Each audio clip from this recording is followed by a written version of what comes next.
ময়মনসিংহ নগরের বড়বাজার এলাকার একটি নির্মাণাধীন 13 তলা ভবন থেকে এক প্রাইভেট কার চালকের মরদেহ উদ্ধার করেছে পুলিশ। লাশের হাত ও মুখে আঘাতপ্রাপ্ত চালকের মরদেহ উদ্ধার করা হয়। নিহত ব্যক্তির নাম সুমন মিয়া। তিনি জেলার ত্রিশাল উপজেলার রামপুর গ্রামের, তবে নগরের আকুয়া গরুখোয়ার এলাকায় স্ত্রী 2 সন্তান নিয়ে বসবাস করতেন।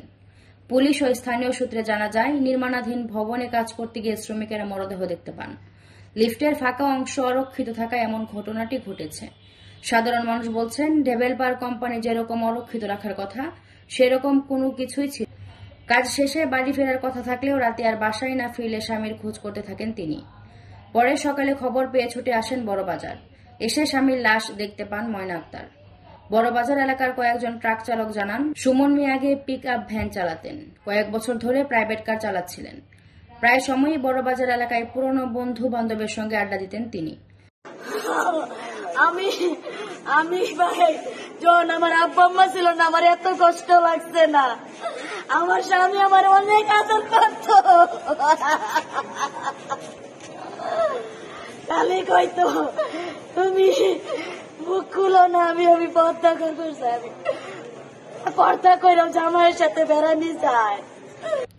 কিন্তু নির্মাণাধীন ভবনটিতে সুমন মিয়া কেন গিয়েছিলেন, কিভাবে মারা গেলেন তারা কিছুই বুঝতে পারছেন না।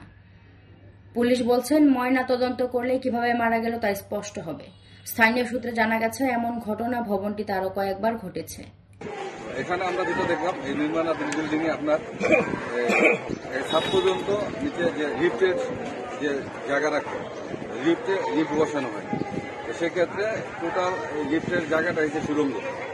প্রত্যেকটা আপনার কি বলে পয়েন্টে ফ্ল্যাটের প্রত্যেকটা বিষয় ওইটা উন্মুক্ত করবে। যে কেউ ওখান থেকে আপনার রাতের বেলা অসতর্ক অবস্থায় করতে পারে।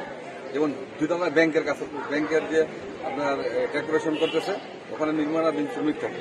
সেখানেও দেখা যাচ্ছে যে এই ডান দিকে মোড় দিয়া গেট মনে করে অনেকে পাড়া দিয়ে ওখান থেকে, অর্থাৎ নিচ থেকে অর্থাৎ আপনার 0 থেকে উপর পর্যন্ত একটা অ্যাপার্টমেন্টেও আপনার নেই, সেফটি নেই। তারা টিন বা আমরা দেখি যে অন্যান্য জায়গায় টিন অথবা বাঁশ দিয়ে বেঁধে রেখে মানুষ যাতে ওই জায়গায় ওদিকে নজরটা না দেয় লিফটের জায়গাটা, কিন্তু এখানে এটা করে নেই।